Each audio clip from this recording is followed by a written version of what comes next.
রাতের অন্ধকারে দুষ্কৃতীদের হাতে খুন হলো তৃণমূলের বুথ সভাপতি পতিত পাল।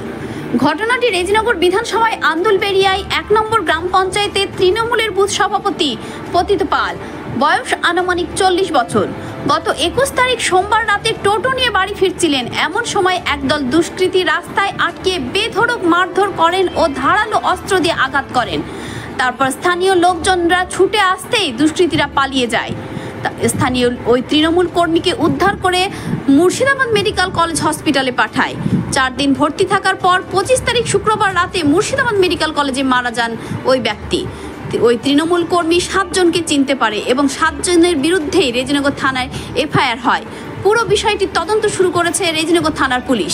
এই ঘটনায় এখনো পর্যন্ত কাউকে গ্রেপ্তার করা হয়নি, সবাই পলাতক। রেজিনগর থেকে সোমনাথ হালদারের রিপোর্ট, এএসআর নিউজ।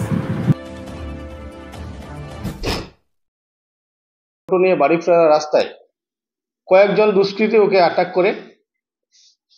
করার পরে তাকে তার মুখ বেঁধে রড, শাবল আরো ইত্যাদি কিছু দিয়ে গুরুতর আঘাত করে।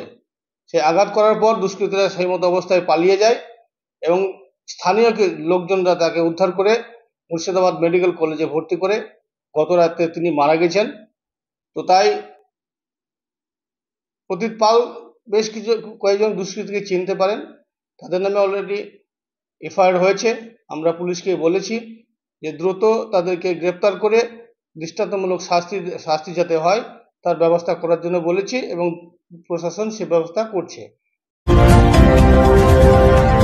দেখছেন এএসআর নিউজ।